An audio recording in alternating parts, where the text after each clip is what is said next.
7 मार्च को देश के माननीय प्रधानमंत्री जी ने पूरे देश में जन औषधि दिवस के रूप में मनाने का आग्रह किया था पूरे देश को।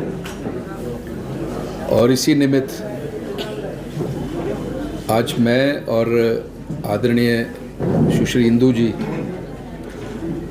हमें निर्देश था प्रदेश की ओर से भी और केंद्र की ओर से भी कि हमें आज किसी एक जन औषधि केंद्र में रहना भी है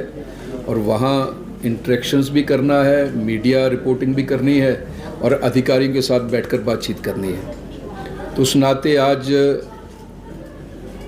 धर्मशाला में सीएमओ साहब ने यहाँ कार्यक्रम आयोजित किया था, तो इस कार्यक्रम के निमित्त हम दोनों यहाँ आए थे। जन औषधि दिवस में ये जो जन औषधि है, जो उनके केंद्र हैं, ये पूरे देश में प्रधानमंत्री जी के पहले केवल 70 या 75 होते थे पूरे देश में,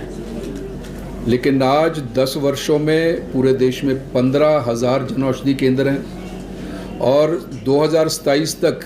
ये लक्ष्य भी रखा है और निर्णय भी किया है और बड़ी मजबूती से आगे भी बढ़ रहे हैं। 25,000 जन औषधि केंद्र पूरे देश में होंगे, ये हम सब ने लक्ष्य रखा है और निर्णय किया है। हिमाचल प्रदेश में 76 के आसपास जन औषधि केंद्र हैं पूरे हिमाचल प्रदेश में, कांगड़ा में 19, चंबा में 3। तो इस नाते मैंने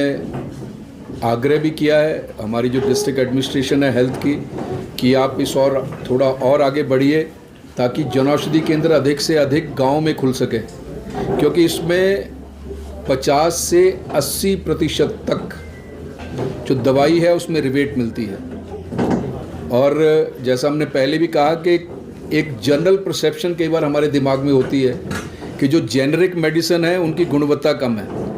लेकिन इसके लिए केंद्र सरकार की ओर से ये एश्योर किया गया है जो विश्व का उच्चतर मानक है, जो हाईएस्ट पैरामीटर है ड्रग टेस्टिंग का, उसको पास कर ये दवाई जो है वो जन औषधि केंद्र में पहुंची है। तो उसकी भी उतनी एफिकेसी है जितनी दूसरी दवाइयों की है। केवल लक्ष्य ये है कि कोई गरीब बिना दवाई के अपना जीवन ना गंवाए, इसलिए इस देश के प्रधानमंत्री जी ने ये लक्ष्य लिया था और इस लक्ष्य पे बड़ी मजबूती से आगे बढ़ रहे हैं। उसी निमित्त आज ये कार्यक्रम रखा गया था।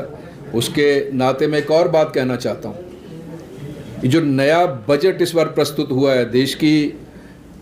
हमारी वित्त मंत्री महोदया ने जो बजट पेश किया गया है, यदि आप उस बजट को देखें समझें तो ऐसी दवाइयाँ जो हिंदुस्तान में नहीं मिलती, बहुत महंगी दवाइयाँ हैं और लाइफ सेविंग ड्रग्स हैं, इंजेक्शंस हैं जो विदेश से इंपोर्ट होते हैं और गरीब के बस में नहीं है, उनकी रीच में नहीं है और उनके अभाव से बहुत से गरीबों की जान भी जाती है। इसके लिए बहुत बड़ा निर्णय माननीय प्रधानमंत्री जी के नेतृत्व में वित्त मंत्री महोदय ने अपने बजट में जो प्रस्ताव किया है कि उसमें जो लाइफ सेविंग ड्रग्स हैं, इंजेक्शंस हैं, उनमें ना तो इंपोर्ट ड्यूटी लगेगी, इंपोर्ट करना हो तो इंपोर्ट ड्यूटी लगती है देश की ओर से, और जब देश में आती है तो एक्साइज ड्यूटी लगती है। इंपोर्ट ड्यूटी भी समाप्त और एक्साइज ड्यूटी भी समाप्त। तो इस दिशा में एक और स्वास्थ्य की दृष्टि से, जैसे मैंने कहा कि